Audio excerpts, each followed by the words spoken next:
they come across some interesting creatures on planet Earth when they get here, and they say, okay, well, we need to get help. We need to get much more gold out of the ground than we're getting right now. Because based on what the Sumerian tablets and the translations thereof tell us, there was only a small number of these Anunnaki that arrived on planet Earth, and it wasn't enough to get the gold out of the ground.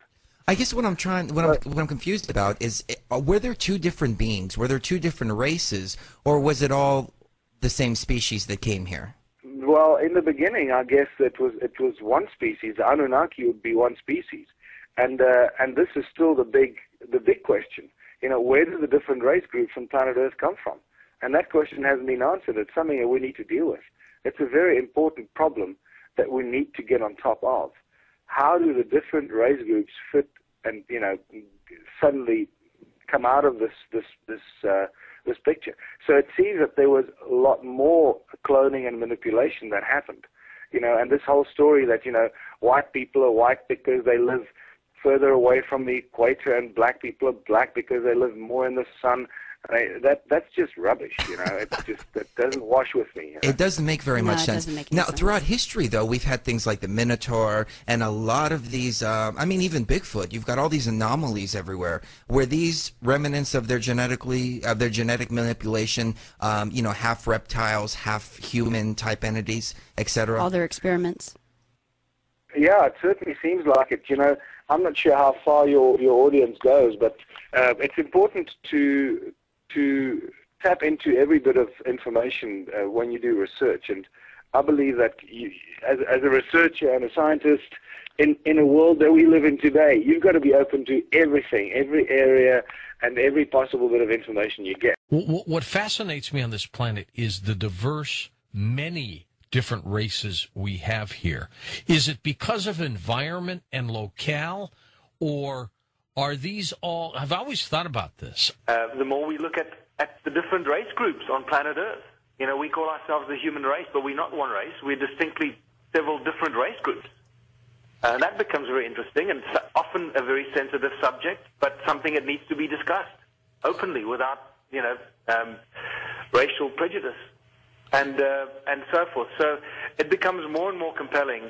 The evidence becomes overwhelming that we did not really evolve to this point in time.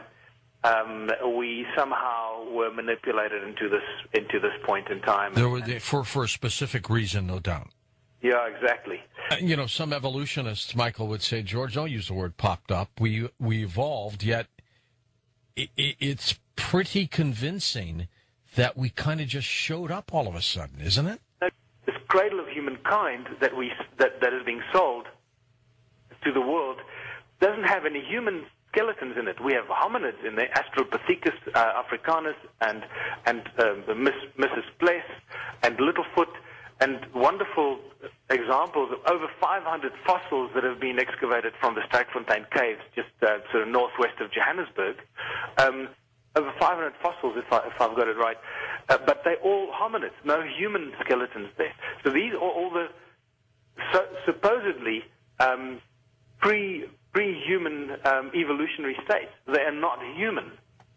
This has become a very hot political debate in South Africa because some people believe that you've become a racist and you're drawing racial lines here, and it's got nothing to do with that. You've got to call it what it is. You've got to call it as you find it. You can't start becoming politically sensitive to one group or another. No, this is anthropology. Are these all various races from other extraterrestrials that have been here, and they've manipulated in their own image?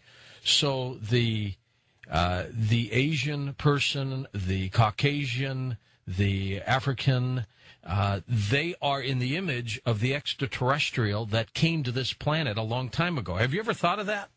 Yeah, absolutely. And once again, you obviously give this stuff a great deal of thought, and I think you put your finger right on the button one more time. Again, I look at this scientifically, genetically, and if we only appeared as a species 250,000 years ago, not enough time has passed for these different race groups to have evolved. And I don't care what anybody throws at you. It's just not going to happen because the strength of the genetic pool that keeps the Asian person Asian is so strong, it just doesn't make any sense. And the same goes with African people. The strength of the gene pool of African defies the movement away from that into somebody like me who's got a little pale skin and gets burnt when I run into the sun. You know? Yeah. It doesn't make any sense, and there's not enough time that has passed on Earth for us to have evolved so dramatically into these 3 or 4 distinctly different race groups. And that's why when I said earlier we call ourselves the human race, well, we're not really the human race because we are not one race group. We are 3 or 4, possibly more, distinctly different race groups. But the obvious ones are the Caucasians, the Asians, the Chinese. I suppose when I say Asian, I mean the Chinese type look, and then the black African, and that is fascinating stuff because it becomes a melting pot of debate. That what is interesting is earlier this year, I think it was in February, Craig Venter, the sort of so-called father of the Human Genome Project, gave a speech which blew everyone's mind, and it certainly blew my mind because he mentioned some startling facts. Until very recently, we were all sold the story that all humans are 99.9% genetically the same, right, identical. Well, that is no longer the case. Okay, with the Human Genome Project studies, they found out that between people and especially different race groups, there is up to a 2 or a 3% difference in their genetic structure. And that's a big difference, isn't it? It's a huge difference. It's almost, Michael, as if they all came from different places in the universe. That's certainly what it seems like. It seems like there might have been a prototype kind of person built here, and then another group by one group of extraterrestrial settlers for a specific purpose. The cloning of the humans by the Anunnaki, many of your listeners will be very familiar with that. That seems to be a specific point in time, and possibly with some of the earliest human manipulation of this new species called Homo sapien. We talk about just how we evolved on this planet. You know, we're talking about the work of Zecharia Sitchin and his theories of the 12th planet. Robert Saffier does a very thorough job trying to coordinate all the various people who are talking about this. And it's growing, I think. It's growing, and it's getting bigger and bigger and bigger.